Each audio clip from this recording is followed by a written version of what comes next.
మాజీ మంత్రి అంబటి రాంబాబుపై ఎమ్మెల్యేలు గల్లా మాధవి, నజీర్ అహ్మద్ ఫైర్ అయ్యారు.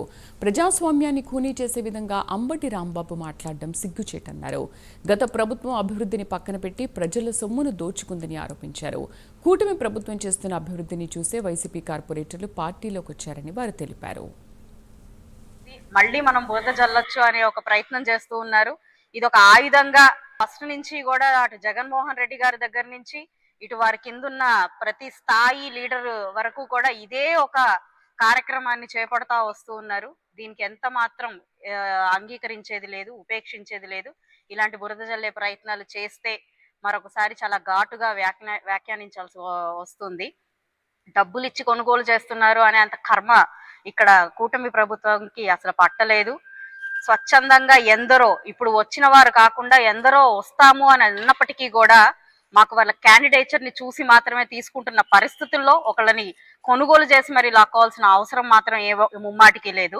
గడిచిన 4 సంవత్సరాల్లో దాదాపుగా 5,500 కోట్ల అప్పుని ఆంధ్ర రాష్ట్రం మీద పెట్టి ఈ రోజు అభివృద్ధి చేయట్లేదు అని చెప్పి, సంక్షేమాన్ని ఇవ్వట్లేదు అని చెప్పి మాట్లాడుతున్నారు. అదెంతో హాస్యాస్పదం.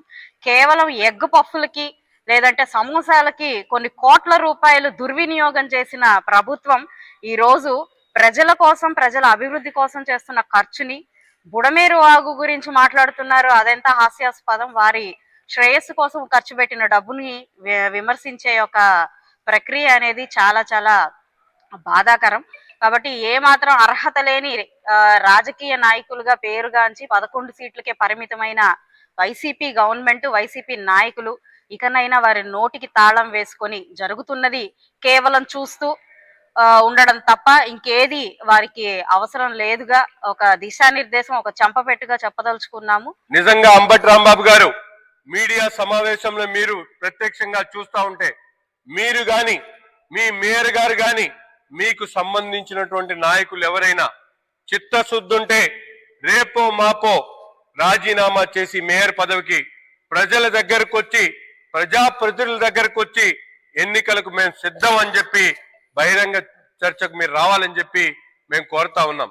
ఎందుకంటే గత 5 సంవత్సరాల్లో నగరాన్ని నరక పాలన చూపించినటువంటి పరిస్థితులు ప్రజలు ఇప్పటికి కూడా మర్చిపోలేకపోతా ఉన్నారు. ఏ ఒక్క అభివృద్ధి ప్రణాళిక లేదు, చేపట్టవలసినటువంటి కార్యక్రమాలు లేవు. దోచుకోవడం, దాచుకోవడం తప్ప వేరే ఆలోచన చేయనటువంటి పరిస్థితులు ఈ రోజు కూడా కనిపిస్తా ఉన్నాయి. గాంధీ పార్కులో గాని వీరు చేసినటువంటి కుంభకోణాలు ఒక్కొక్కటి బయటకు వస్తా ఉన్నాయి. మీరు మీ కుటుంబ సభ్యులు ఏదైతే కట్టినటువంటి అక్రమ కట్టడాల గురించి కూడా తొందరగా వెలుగులో వస్తాయని చెప్పి ఈ సందర్భంగా హెచ్చరిస్తా ఉన్నాం. మిమ్మల్ని ఎక్కడ వదిలిపెట్టేది లేదు. మీరు చేసిన తప్పులు ప్రతి ఒక్కటి కూడా ప్రజా కోర్టును నిలదీస్తాం.